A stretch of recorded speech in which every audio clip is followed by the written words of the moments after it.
and welcome to The Right Idea, where we discuss the people, policy, and politics that drive Texas. I'm your host, Brian Phillips. I'm the Chief Communications Officer at the Texas Public Policy Foundation. And despite how speedy that intro was, sometimes on the podcast, we like to slow things down. And though we love to talk about the headlines of the day, sometimes there's just some issues we really want to get into. There's some issues we want to have a deep dive on. And with me today is somebody who's going to help us get into the issue of the family. And we've talked about that before on the podcast with other authors and in other contexts. But a good friend of mine, Conn Carroll, he's a political commentator, writer, and an author of the new book, Sex and the Citizen: How the Assault on Marriage is Destroying Democracy. Conn is known for his thought-provoking analysis on the intersection of culture, politics, and society. He's written extensively on the importance of traditional institutions, particularly the role of marriage in shaping strong democratic societies. Conn is currently the executive editor at the Washington Examiner, where his commentary frequently touches on issues related to government policy, cultural change, and the health of American democracy. He's written for a variety of publications, including New York Times. Man, how'd you get in the New York Times? National Review, the Wall Street Journal, and has appealed on a bunch of media outlets that I'm sure all of you are familiar with. In his new book, Sex and the Citizen, Conn makes the case that the redefinition of marriage has far-reaching consequences, not only for family structures, but also for the very stability of democratic governance. Conn, welcome to the show. It's great to be on, Brian. Well, let's get into it first. We're a current events show mostly. We talk about everything that's going on in the world and the election. And while I won't get your punditry on the devastating victory of Donald Trump, I do want to talk about. I mean, obviously, J.D. Vance, he's worked on this while he was in the Senate. I mean, family policy is something he talked about certainly as a senator, certainly as a vice presidential candidate, and then the left tried to make a big deal out of one of his comments talking about, how the left or the Democrats are the party of cat ladies. Well, you write in your most recent piece that J.D. Vance, the headline is, J.D. Vance was right about the cat ladies. Before we jump into your book, and I'm going to have a lot of questions about that, tell me a little bit about that column. Yeah, sure. I mean, so this just comes right out of the exit polls. This is data driven. When you look at the breakdown of the demographics of who voted for whom, married men went for Trump by about 60-40. Married women, this is all married women, not just white married women, but all married women of all races went for Trump. I think it was like 51-48. And then Trump also won unmarried men 49-47. And then you have the outlier. You have the one group that voted overwhelmingly for the Democratic Party, and that was unmarried women. So you have these unmarried women, single cat ladies. They're the ones that voted for Kamala. And more importantly, they're the ones that have driven the Democratic Party to the left. When you look at all the crazy stuff Kamala had to immediately backtrack on, decriminalizing the border, free transgender surgery for illegal immigration inmates, banning fracking, those are all super popular among unmarried women, particularly unmarried college women. And so when you look at the different values that the different demographics have, J.D. Vance is right.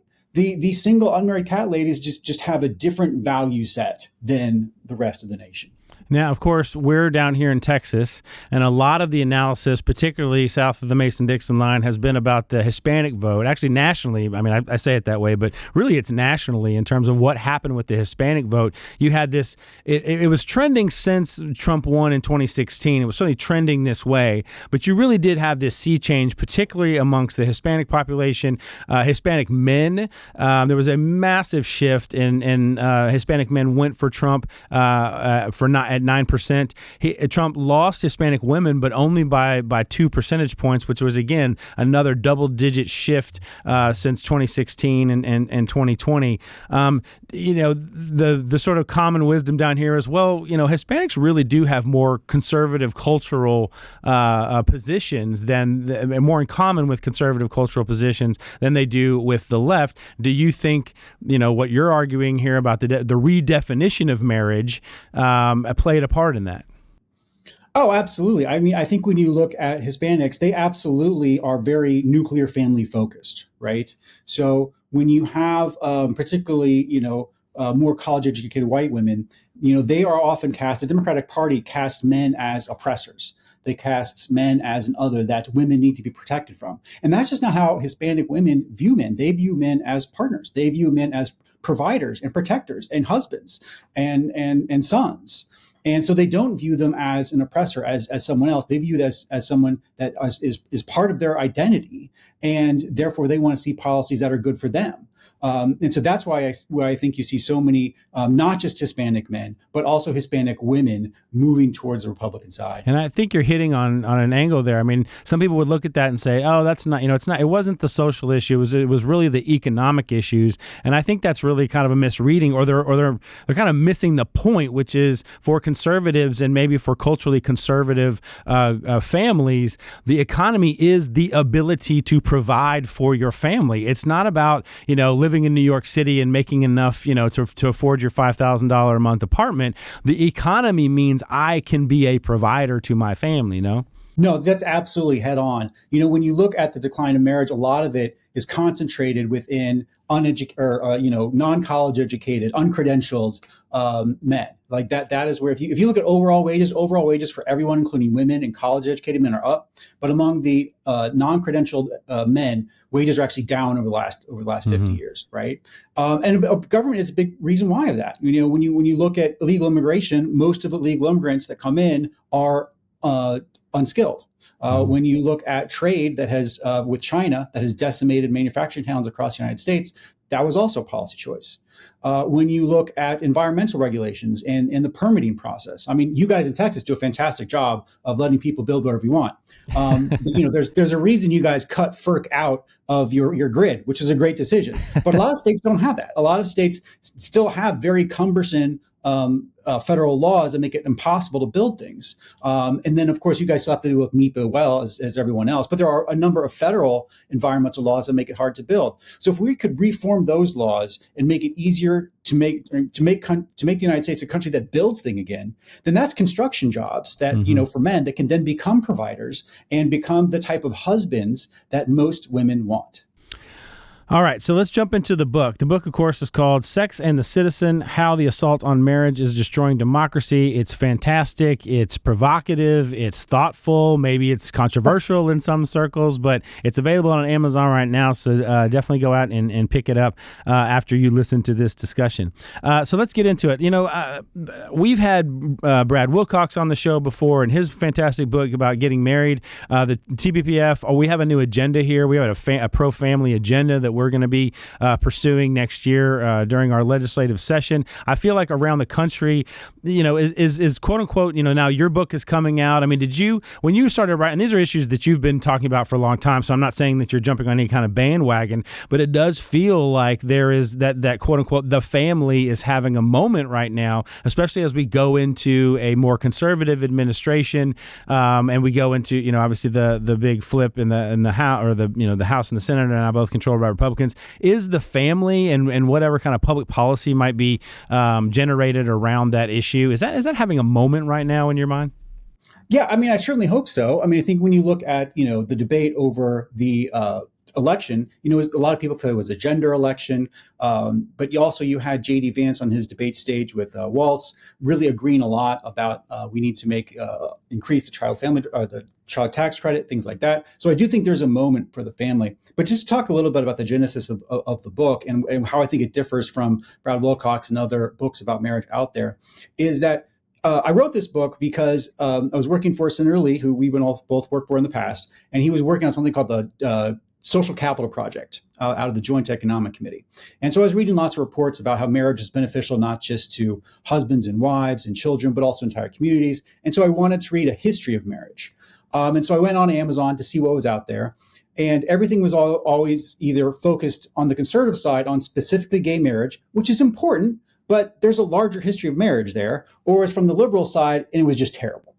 So basically what I wanted to do is write a history of marriage starting from the beginning of time up through now. And so that's what this book really is it provides a backdrop where does marriage fit in to human culture overall, and then more specifically into the American story and into the success of the United States as a country. And as a country, it used to be for the first 200 years of our existence, over 80% of households had a married couple in it. But that started falling in the 1970s. It went under 50% in 2010, and now it's close to 45%.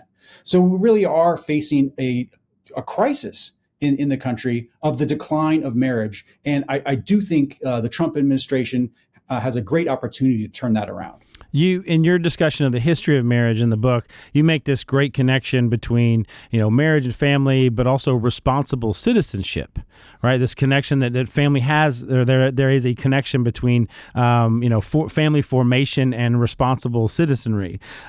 So then how do you believe that, and you mentioned this, you just talked about the statistics, how do you believe that the breakdown in the traditional marriage affects civic engagement and even something like, trust in society or trust in our institutions?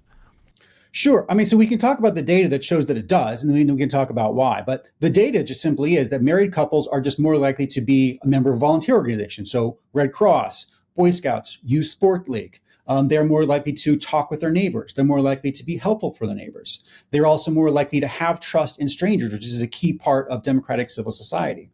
But when you have marriage break down, you have a lot of people, especially men, become very lonely, very isolated from society. They simply do not go out. They don't interact with other people. They're very untrustful. That just decreases society, it increases crime. And so pretty much any, bad policies, bad thing you can think about the nation, whether it's income inequality, social mobility, isolation, loneliness, crime, all of those are made much worse by the decline of marriage. You argue that and this goes into, maybe opening this debate again. I mean, I think some people may think that the debate over, the definition of marriage, a lot of people may think that that's over. But I think, to your point in the book, you're maybe reopening this debate because of all of these, all of the data that shows that when we started to see the movement towards the redefinition of marriage, now you start to see this decline. So you argue the redefinition of marriage threatens democracy. Specifically, can you explain what you mean by that and by the assault on marriage? Sure. So by the assault on marriage, what I specifically mean is a series of policy changes that started really in the late 1960s, specifically a series of 3 Supreme Court cases that really fundamentally altered American family law on the federal level. First of all, in 1968, you have King v. Smith. This did away with so-called man in the house rules at the state level. And these created the marriage penalties that we see in virtually every federal program today. So the federal government spends over $1 trillion, federal and state governments spend over $1 trillion every year actively punishing marriage through welfare programs. That includes not just AFDC, but Medicaid, Obamacare subsidies, Section 8 housing, food stamps. All those programs contain marriage penalties. So that was 1968. Then in 1973, you had Eisenstadt v. Baird. And what this did was this prevented states from regulating birth control entirely. Before Eisenstadt v. Baird, states could limit birth control to married couples, which of course would be a great incentive to marry. If the only way you could have, sex with birth control was by being married, that's a great incentive to do that. Eisenstadt v. Baird got rid of that right and said the married couples do not have a right to that. It's an individual right. And so ever since then, it's been a free-for-all with sex. And then finally, also that same year in 1970, you had Miller versus California, which significantly lowered the threshold or raised the threshold for prosecutions for pornography. And then it's after that decision that you have the explosion of pornography, first on the screen, then on VHSs. And now, unfortunately, on our phones, we have literally unlimited, the most disgusting hardcore pornography unlimited on our phones 24 hours, 7 days a week. And available to kids and, Yes. with these phones in their pockets. And we're doing a lot. We can get into this in a little bit. We're doing a lot, of course, here in Texas to try and protect kids online, to get the phones out of the schools, to get parents to have more say, more power. I mean, a lot of times are just powerless against these tech companies to be able to regulate that for the children. A lot of conservatives actually, argue. They say, look, there's not much you can do about the culture. But often, culture is downstream of politics. There is a lot that we can do, especially on the pornography front, to make sure that these terrible images don't corrupt kids, don't sap the lives and vitality out of our young men. And by limiting their choices, sometimes you can help people make better choices. And these are policy decisions that we can change. It's getting a little off topic here, but a lot of people are worried that AI is going to be social media on steroids, on mega steroids, right? That if we had taken a more hands-on approach to, for lack of, I mean, I know conservatives hate talking about regulation, but if we had taken a more hands-on approach to social media, maybe we wouldn't have this epidemic in this generation of depression and anxiety and porn addiction and those kinds of things. So now a lot of conservatives are looking at AI and saying, look, this could be 10 times worse if we don't get a handle on what's about to come. How much have you looked at that in terms of like what parents might be facing, what families might be facing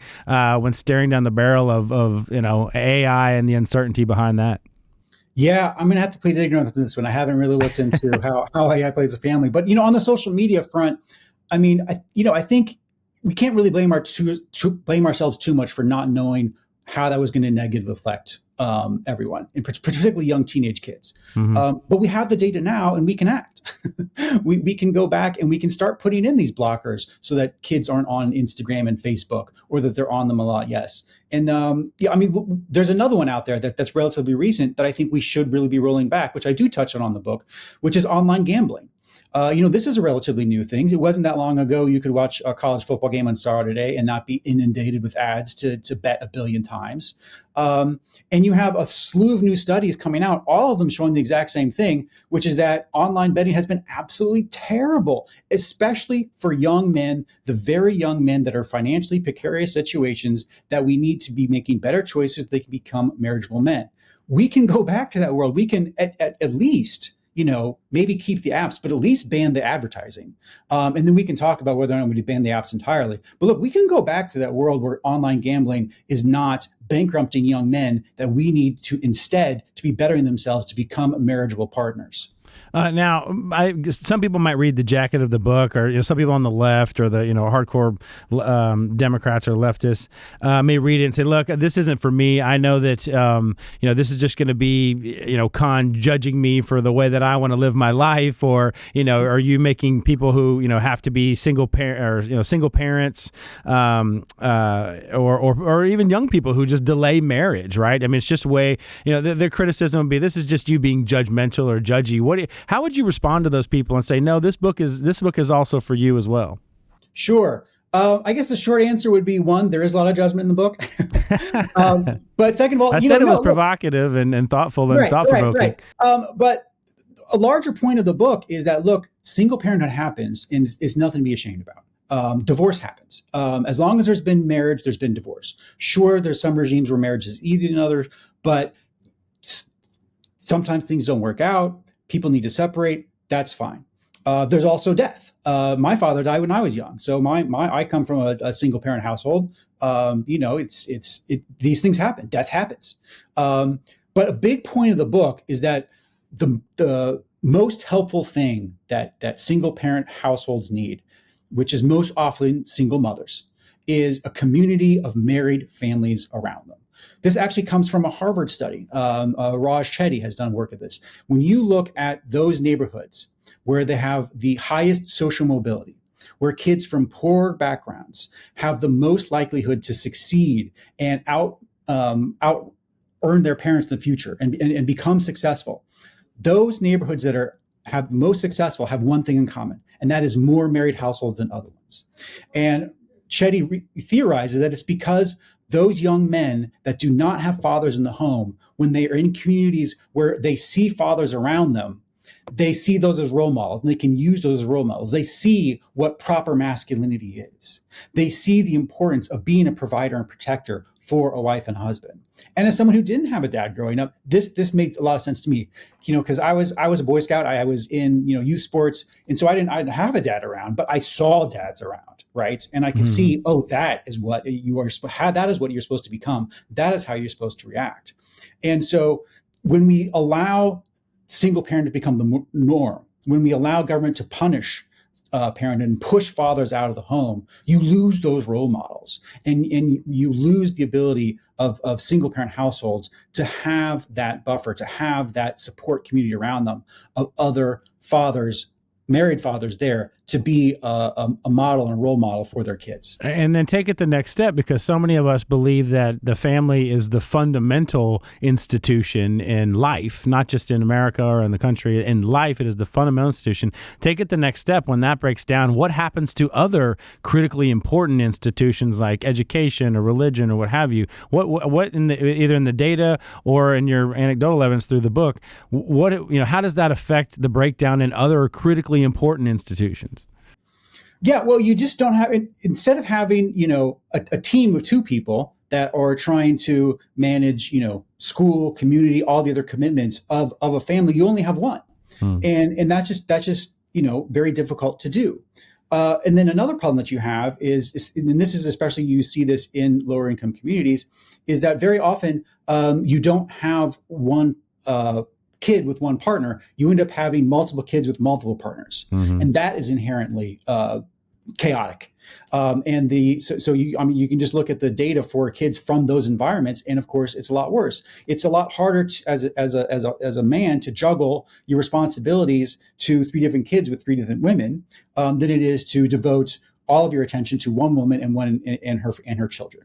So the book does a great job of kind of illustrating, the at least identifying, goes through the history, but also identifying, how the certain problems in society have manifested as a result. But this is the right idea, and we like to talk about ideas and policies and solutions here. And you posit some of those. Can you talk about, from a public policy standpoint, or maybe even just from a philosophical standpoint to start? Because I know a lot of conservatives are very weary or very skeptical of government involvement. I mean, part of getting the family back into shape is getting government out of the way so that government doesn't act as a parent or dissuade marriage or dissuade child having children or family formation. So it might seem kind of odd to say then, well, what can government do to help the situation? But so how do you square that sort of dichotomy and perhaps contradiction? And then do you have solutions that maybe public policy could take a look at? Well, I would just invite people to read the book and read the history of marriage, because there's just a whole chapter in there about how we used to have for the first 200 years an American family consensus in the United States around the nuclear family as absolutely the foundation of civil society and democracy. And you saw it up through the founders, up through the Civil War, up through Teddy Roosevelt, up through FDR. All that time frame, it was understood that the nuclear family was absolute good, and policy needed to be shaped to make sure that men could provide for their families. But unfortunately, like I pointed out before, in the late 60s into the 70s, the Supreme Court basically through these three cases just totally get rid of that. So the first thing you could do is realize how much, as I mentioned earlier, the federal government is every day punishing marriage and making marriage less likely by having all of these marriage penalties within the welfare state. I'm not saying you need to get rid of the welfare state, but you at least need to reform the eligibility for these programs so that they do not punish marriage. But then after that, I think you need a reorientation of every policy issue to focus it around how can we help young men and women get together, get married, have children, and propagate our future and our culture and our values into the future. So, instead of asking what immigration policy is best for economic growth, we need to be asking what immigration policy is best for marriage. Instead of asking, what environmental policy is best for everyone, we need to get what environmental policy will allow us to have more marriages.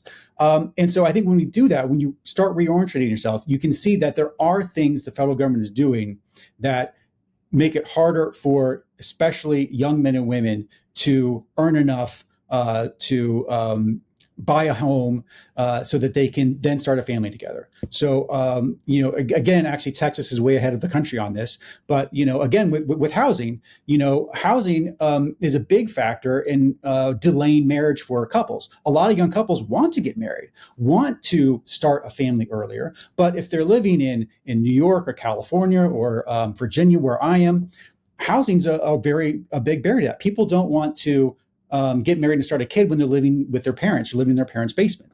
Being able to have your own home is a big part of that. So if we were able to make it easier for everyone to build houses, get rid of all of California's environmental rules, get rid of the federal government environmental rules, make it easier for people to get permits to buy houses, housing prices will come down and more people get married. And that's just one issue area, but it needs to be the guiding principle for all issue areas. Well, I deeply appreciate your idyllic vision of Texas. Let me just tell you, housing is a big issue down here. Access to housing costs. I mean, and particularly in the suburban areas where we live, which is right here in Austin, it is still very much a huge issue as well. No, it is. But I mean, when you go and look at the data, when you look at housing starts, Austin's kicking the whole state of California's butt, not just San Francisco, but the whole state. And so, obviously Austin's not perfect. I don't want to, make your head too big, but I do think there are a lot of things Texas is doing well that the rest of the nation could do better at. I guess if you're comparing us to San Francisco, then that's, that makes it a lot easier.